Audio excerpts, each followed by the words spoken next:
নয়তো আমি পড়ে যাব। দাঁড়া, তোকে তুলছি আমি।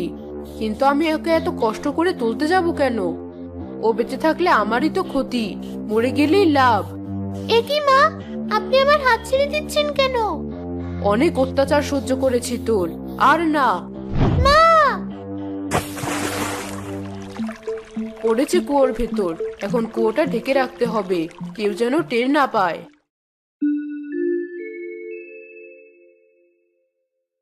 সারা কোথায়?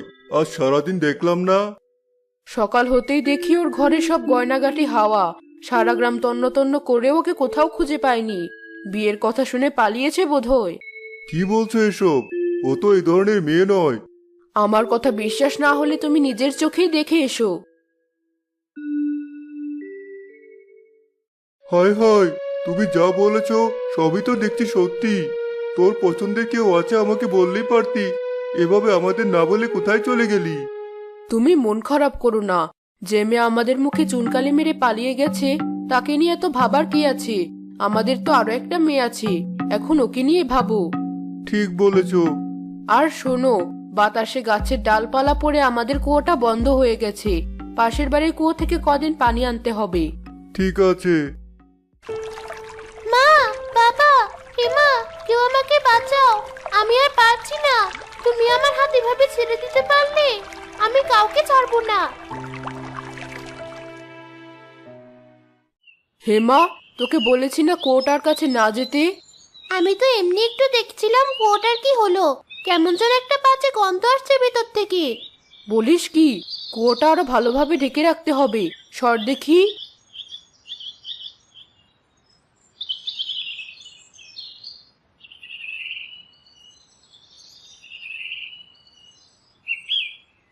মা, সত্য করে বলো তো কাহিনী কি? আপু কি সত্যিই পালিয়েছে? তোকে একটা কথা বলবো আজ আমি, কিন্তু তুই আর কাউকে বলতে পারবি না কথাটা। মনে থাকবে? হ্যাঁ মা, বলো। সারা আসলে কোথাও পালায়নি, এই কুয়োর ভেতরেই আছে ওর লাশ। কি বললে? আস্তে, মানুষজন তোর কথা শুনে ফেলবে। ঘরে চল, সব বলছি।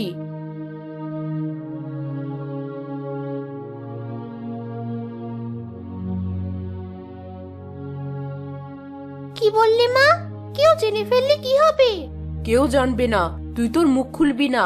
ওই কুয়ো আজীবনের মতো বন্ধ থাকবে।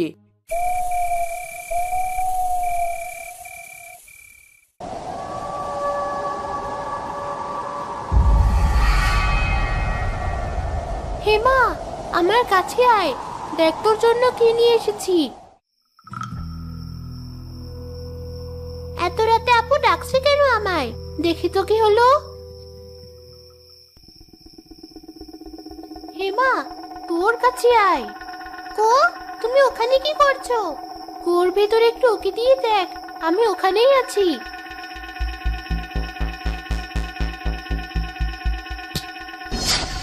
এ কি? আমি কুয়োর সামনে কি করছি? আর কুয়োর ঢাকনাটা কিভাবে খুলে গেল? আর একটু হলেই তো আমি কুয়োর ভেতর পড়ে যেতাম। কাউকে ছাড়বো না আমি।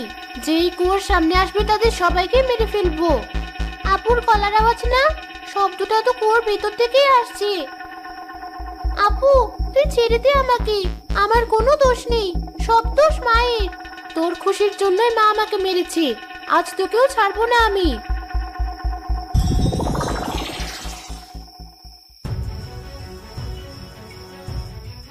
কে কোথায় আছো? বাঁচাও আমাকে।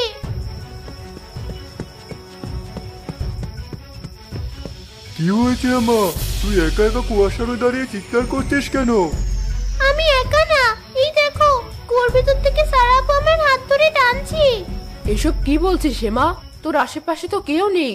তোকে বললাম কুয়ো থেকে দূরে থাকতে, আর তুই এই কুয়োর আশেপাশেই ঘুরছিস। আমি সত্যি বলছি মা। এখনই ঘরে চল আমার সাথে।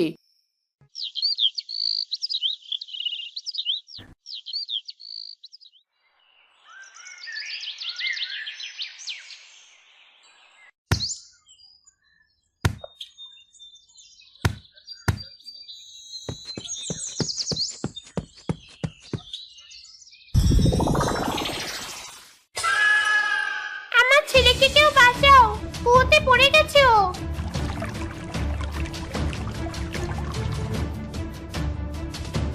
না, ওই কুয়োতে যাবে না কেউ।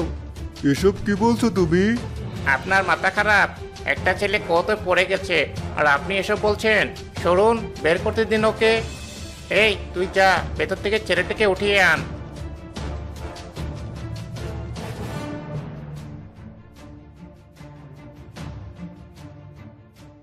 ছেলেটার পাশেই কঙ্কালটাও পড়ে রয়েছে দেখলাম, তাই তুলে আনলাম।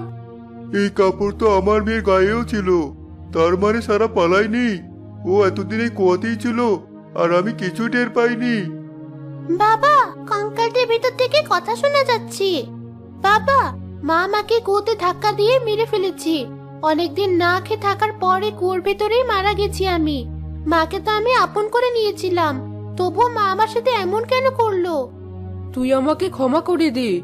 না, মায়ের শাস্তি না হওয়া পর্যন্ত আমার আত্মা শান্তি পাবে না। আমি অনেক কষ্টে নিজেকে এতদিন আটকে রাখার চেষ্টা করেছি, কারো ক্ষতি করতে চাইনি বলে। তোকে খুন করার শাস্তি তোর মা অবশ্যই পাবে, তুই নিশ্চিন্তে থাক।